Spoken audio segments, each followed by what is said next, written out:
Back to the Future is my favorite movie ever made, and that's a fact. That's a fact about me. You know facts? Well, this one's about me. I have all 3 movies, and yes, before you ask me their Blu-ray edition, what kind of monster do you take me for? I own and have watched the entire animated series, which is like Spectacular Spider-Man if it was called Back to the Future the Animated Series and was instead about the guys from Back to the Future and not Spider-Man. I have toys. I've played the amazing video game, which is amazing, and you should play it. Finish the video, and go play the game. I have the collectibles, board games, Gray Sports Almanac, and a 5-star rating on Letterboxd. Link in description. Follow me on Letterboxd. I'm pretentious there too. The point is, I adore this movie. This movie is my definition of a perfect movie alongside High School Musical 2. Everything about it is fantastic. Again, much like High School Musical 2. The characters, the performances, the story, the script, the directing, the pacing, every little detail about this movie is perfect in every conceivable way. Again, say it with me. Much like High School Musical 2. Back to the Future is perfect. And here's why. To understand why Back to the Future is so great, we have to go into the characters that occupy this story. Marty Mcfly, played by Michael Jackson Fox, a man from Canada, a place where he and his friend Wolverine, also from Canada, would throw rocks into the quarry on Maple Street. Don't look that up. Marty Mcfly is of course the main character of the movie and dinguses himself into the past. Marty is your typical 80s movies teen. He's cocky, he's cool, he's what the Russians call, and I'm sorry if I butcher this pronunciation, too cool for school. He's not satisfied with his life, he wants to be more, he wants to be a rock star, and he's ashamed of his family, which is demonstrated in the dinner scene. Marty stays this way the entire movie. Marty doesn't have an arc, Marty doesn't change, he quite literally changes the people around him. For example, look at his dad before he goes back in time. Now look at him after he goes back in time. He's a total Chad now. Look at me and tell him he didn't go from sad to Chad. Marty doesn't actually change until later in the trilogy, which I will probably cover one day. Leave me alone. Stop asking me, Mom. This movie demonstrates a flat arc. The main character, in this case Marty, doesn't learn anything. He teaches.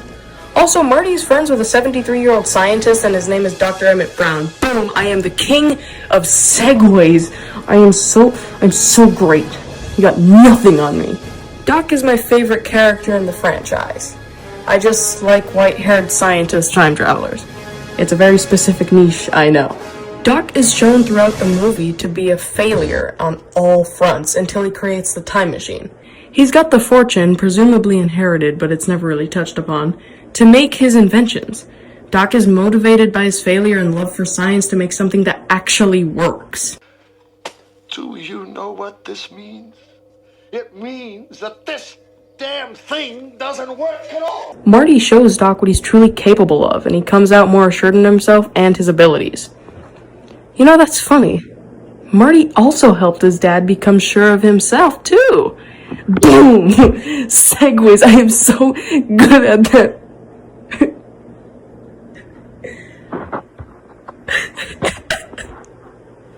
George McFly was one of the main persons involved in Marty's birth.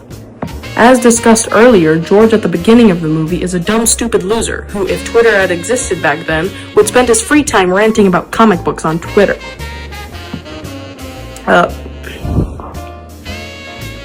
And after Marty goes back in time, George becomes an absolute Chad that writes the sci-fi that the nerds on Twitter can rant about.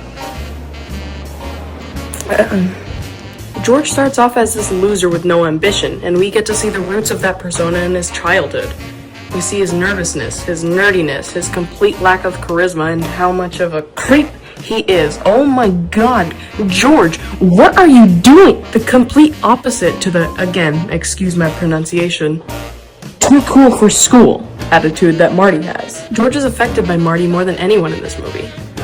He teaches his dad to have the tiny semblance of self-confidence and stand up to Biff. a character that I will talk about after I talk about Lorraine, you silly. Stop asking about him. Stop, oh my god, stop asking about him. I will get to him after I talk about Lorraine. Lorraine McFly stands out as the character who,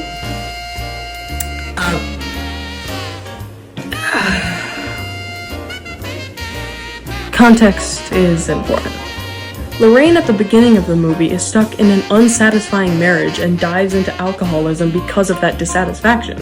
Her relationship spawned from the Florence Nightingale effect. For those that don't know, the Florence Nightingale effect is the trope of when Mr. or Mrs. Doctor falls in love with their patient.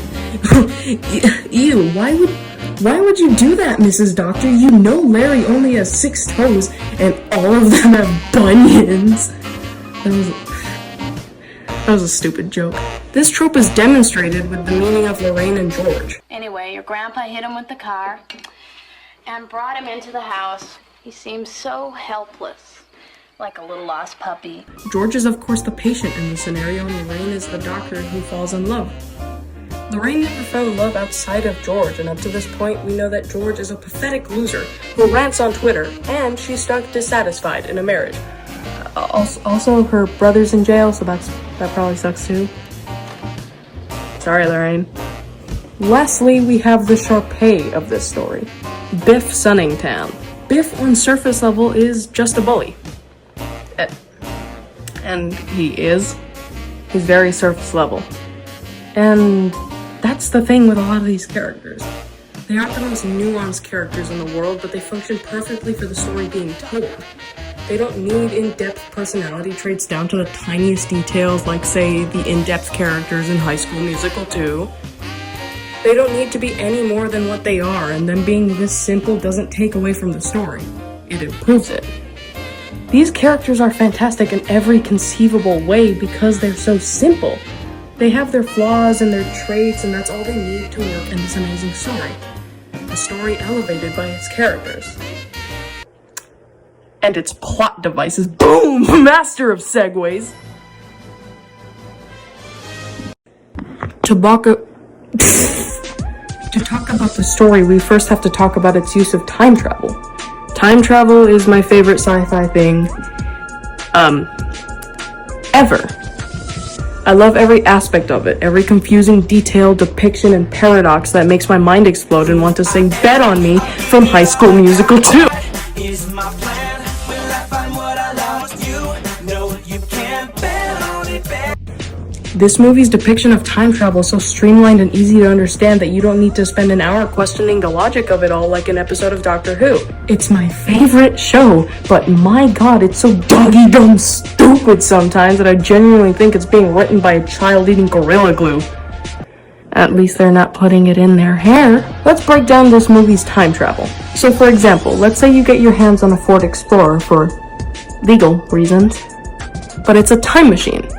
In your current time, there's a picture of a dog from 1947 in your room for some weird reason. I don't know. It's your room, you weirdo. Stop asking me questions that I don't know the answer to, or that I do know the answer to that I don't want to answer right now. You are overwhelming. You know that, right? You take your Ford Time Explorer and go back to 1947 and take that picture of the dog, but this time you take it with him. When you go back to where you came from, the picture of the dog is still there in your room, but this time, you're in it. Now the picture has always had you and the dog, but you can remember when it was just the dog because you changed it. You changed reality, and for everyone else, it was always like that, but for you, it's new. The time travel in this movie functions like that, and it's used perfectly in the story. What are you wearing, Dave? Marty. I always wear a suit to the office. Marty goes back in time and makes his dad an absolute Chad, my guy. And when Marty goes back to 1985, it's like his dad was always an absolute Chad, my guy. But Marty can still remember when he was ranting on Twitter like an absolute loser. The time travel is also an integral part of the story without dominating it. The time travel takes action in the background as a subplot, something you wouldn't normally expect from a time travel movie. The relationships between these characters, Marty and Doc, Marty and George, Marty and Lorraine, Marty and Biff, George and Lorraine, George and Biff, Lorraine and Biff. All of these relationships are the focal point of this fantastic story.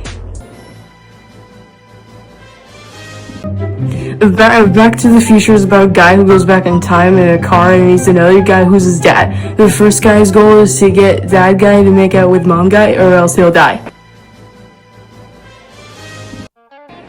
But seriously, the story of Back to the Future is iconic and one that anyone who's seen the movie can never forget. We've talked about the characters and the time travel, now let's talk about how they've put to use. I will explain the story as briefly as I can because you need to watch it for yourself to get the full experience. And if you've already seen it, re-watch it. I'm not your dad, leave me alone. Anyway, Doc makes a time machine out of a DeLorean. When Doc gets gunned down by some terrorists, Marty... I brushed over that terrorist bit a little bit too fast, I feel, but whatever. When Doc gets gunned down by some terrorists, Marty hops into the DeLorean and ends up going 88 miles per hour and travels back to November 5th, 1955, which was the date that Doc had previously set up to travel in. Marty is now in 1955 and needs Doc from 1955 to send him back to 1985. While looking for Doc, Marty comes across his dad in high school. When he sees that George is about to get hit by the car, Marty pushes him out of the way and gets hit himself. However, if you remember from earlier, George getting hit by the car is the main thing that brought George and Lorraine together through the Florence Nightingale effect.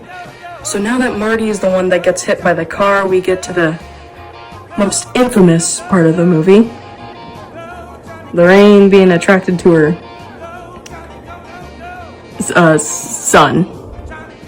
But hey, I did say that context was important, and this part, while dated, sure, is hilarious, and I think we can all admit that. The main problem with this, aside from the obvious part that mom is attracted to her son, is that if George and Lorraine don't get together, then Marty, as well as all of his siblings, will be erased from existence, and that's pretty bad! So now on top of trying to get back to 1985, Marty also has to get his parents together at the Enchantment Under the Sea dance, where Lorraine had said the pair's first kiss was. Also, Marty is super duper sad that 1985 Doc is gonna get gunned down. That was a misleading start to the sentence. Marty is trying to tell Doc, but Doc won't let Marty tell him anything about the future. And on top of that, to amp up the stakes, the lightning strike on the clock tower that will allow Marty to travel back to 1985 happens to be the same day that the Enchantment Under the Sea dance is. So now Marty has to get his parents together, gets bullied by Biff, and before he goes back to 1985, he has to leave a letter to Doc hoping that he'll read it and prevent his death in 1985. Marty goes back to the future. Oh, I get it now! Marty goes back to the future. Doc eventually gave in and read the letter and prevented his death, and now Marty's family is super cool and awesome and everything is perfect. I skipped a ton of details because I genuinely think that you need to watch it yourself, and if you have watched it, then rewatch it. I'm not going to say it, just watch the movie. Point is, this is absolutely great, and the story is perfect, and everything about it is flawless, and now it's time for the conclusion because once again, I am the king of segues. This movie is utter perfection. The characters, the time travel mechanics, the plot, everything about this story is flawless. The movie is a cinematic masterpiece and has gone down as one of the greatest movies of all time alongside High School Musical 2 for a reason.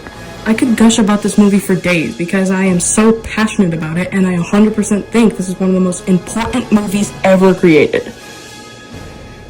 The impact of this movie has been widely felt ever since its release. Back to the Future is the greatest movie ever made. Oh no.